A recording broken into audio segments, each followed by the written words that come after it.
Thank you, Mr. Chairman. Congratulations to all the nominees. Thank you for being here. Mr. Ali, if I could just come back to you, I want to follow up on what Senator Graham was asking because I didn't hear all of your answers. I just want to make sure that I understand where you are on these issues. So just to set the table here, you're the president and executive director of the MacArthur Justice Center. Is that correct? Senator, that's correct. I have one other disclosure for you, which is that I'm also a 49ers fan. Oh, and no. So I'm just apologizing in advance for what Christian McCaffrey and Deebo Samuel will unleash on your Chiefs this Sunday. Oh, my gosh. Here we go. All right. I'll come back to that. So let's just clarify some things you said to Senator Graham. So your organization, the MacArthur Justice Center, has expressed support in the past for the defund the police movement. I'm looking here at public statements, public comments that the organization has made, calling for defunding the police, hashtag defund the police. Here's one. Here's the second one. I know you're familiar with these. And I thought I heard you say to Senator Graham that you disagree with this, that you do not support defund the police. I just want to make sure I got that right.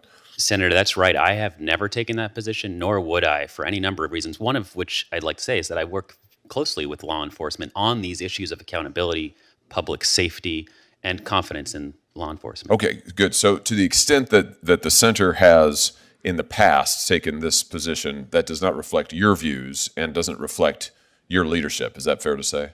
That's right. So much so that I looked into that and tried to figure out how that hashtag, I understand there was an article describing 2 tweets that had been made, looked into that, and I'm still to this day puzzled how that happened. But they were before my time as executive director. Well, you say puzzled why the center expressed those views? Is that what you're saying?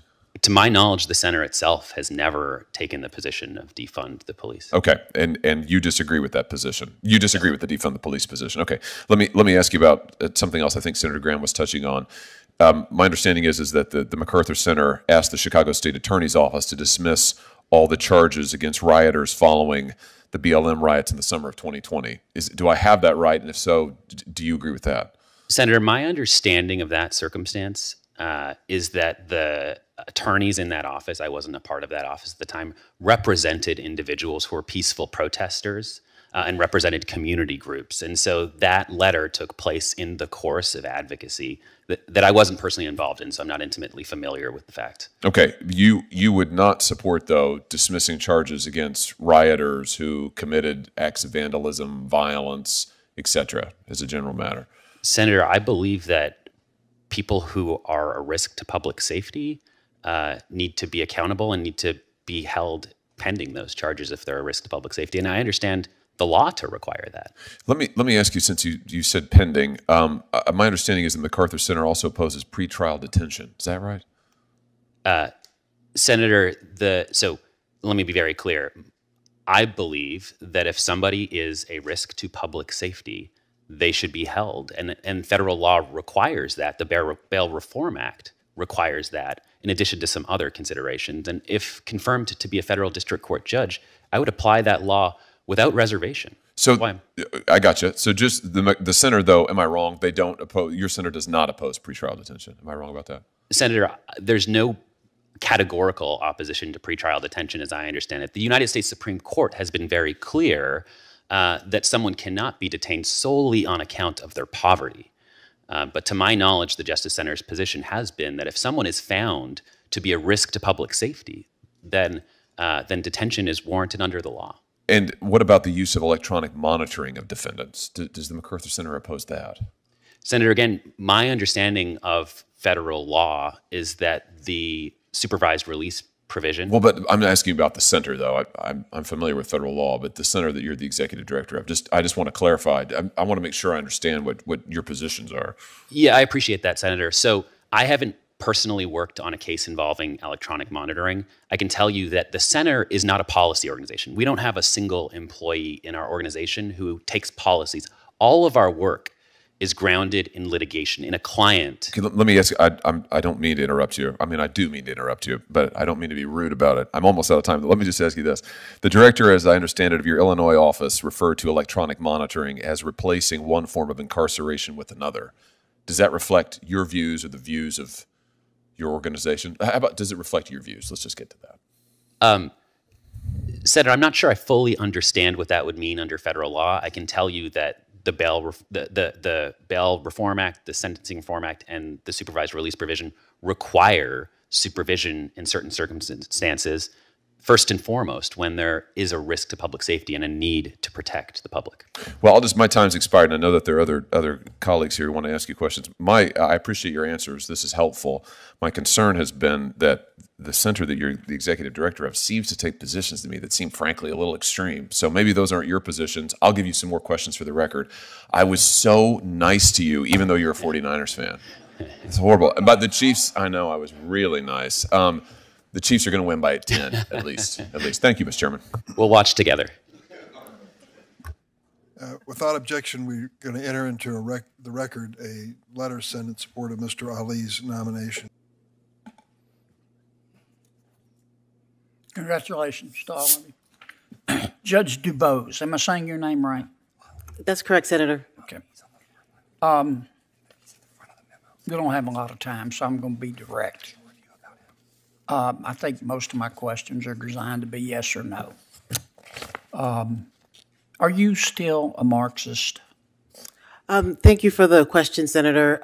You don't have to thank me. We'll say you are welcome. I am not, nor have ever been a Marxist. Well, you gave an interview in 2000 to the Feminist Press. In fact, you didn't turn it over to us. We had to ask for it. We found it on our own. And you did then turn it over to us. And this is what you were describing your time working in a coffee shop. You said, quote, the kids would come into the cafe all the time. We'd talk about what they're doing. We'd talk about their classes. And I was in my Marxist phase. So you used to be a Marxist, but you're not now? No, Senator, if I may, the context of the first of that interview, I had no idea that interview was something that was going to be published. I did an interview with the... Did you mean what you said, whether it was published or not, or whether we'd find it? Trying to understand what you believe. You said I was in my Marxist phase. Thank you, Senator. Still in your Marxist phase, or was that in the past? No, Senator, if I may explain. Sure. I was a political science major. When I graduated from college, I immersed myself in a ton of political theory. I read Hobbes, I read Locke, I read Rousseau, I read Marx. I went through a phase where I was into Eastern religion, where I read the Tao Te Ching, the Analects of Confucius. So I suspect, and I don't know that quote with the article, I don't know if she was referring to what I was studying at the time, but as a political science major and as a theorist and someone who was considering teaching a course in political theory, I immersed myself in those things. But she didn't refer to anything. She, meaning I assume you're referring to the reporter who interviewed. These are your words, and you didn't say I'm in my Hobbes phase. You didn't say, second, I'm in my Locke phase. You didn't say I'm in my Rousseau phase. You said I was in my Marxist phase. And my question is real simple. Are you still a Marxist? Senator, I've never been a Marxist, and I'm not a Marxist today. Okay. All right. Have you ever served as lead counsel in a federal bench trial? No, Senator. With my experience as both a state prosecutor, as an in-house counsel at Schneider Electric, doing very complex compliance and regulatory work, and my work as a district court sitting judge, handling general jurisdiction. Yes, ma'am. I've read your resume. I just want to get through these questions. Have you ever served as lead counsel in a federal jury trial? No, Senator, I have not. Okay. Have you ever attended a federal jury trial? And No, watched Senator. it live? No. No, Senator. Have you ever watched a federal jury trial on TV? I don't believe that federal trials are televised, so no, I have not, Senator. Have you ever watched any trial on television? Senator, I handle and preside over trials every single day as a state district court judge. We follow the rules of evidence, criminal procedure, civil procedure. So I feel that with my experience, that I am well suited and capable to make the transition from our state district court to our U.S. district court. Okay. When you were practicing law, did you ever draft a motion or a brief applying the federal rules of evidence? No, Senator. As a state prosecutor, Sorry, you said what? I said no, Senator. No, okay. When you were practicing law, did you ever draft a motion or a brief applying the federal rules of civil procedure? Well, I believe that there were times at Schneider Electric giving advice to business units regarding the federal acquisition regulations, that I would draft briefs to give them counsel as to how to be compliant with the federal rules. So in that respect, the answer would be yes. Okay. What's an interpleader action? Interpleader action is a third party who's going to intervene in a civil suit. They're not a primary party. Okay. What's voir dire? Voir dire is the process with which jurors are questioned by the state and by defense and prosecutors to serve on a Have panel. you ever conducted a voir dire in federal court? Not in federal court. Okay. I'm going to yield back 6 seconds, Mr. Chairman. Thank you. Senator Whitehouse. Just to clarify the record, Judge Dubose, do you recall when that interview was done, the interview that Senator Kennedy referred to? No, Senator, I don't. And if I recall, and I was brought to my attention yesterday, that was never an interview that I did that I thought was going to be published. I never reviewed it. I didn't. It was an undergrad student who was interested in teaching, who spent 20 minutes. What were you doing at the time? I was teaching. So this was before you even went to law school. This was Yeah, I was many years ago. It was, Senator. Perhaps during the time when my colleague Senator Kennedy was a Democrat, showing that people can change their views, even if it were true that you were then in a Marxist phase. Senator Graham. Mr. Chairman, my name was invoked. I noticed. As a proud Democrat, we were like My that part of name your was history. invoked, Mr. Chairman. Now, I just want to let the record reflect, and I love Senator Whitehouse. Uh-oh. But I'll tell you one thing, I've never been a Marxist. I've never been a Marxist. And I've never admitted I was a Marxist and then not turned the document over to this committee. We had to find it. And we did.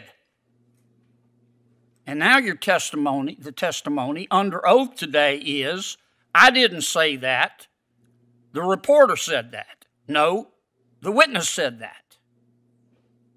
And then the testimony is, well, I didn't mean it to become public. That's not the issue. So, if we won't get personal here, we can.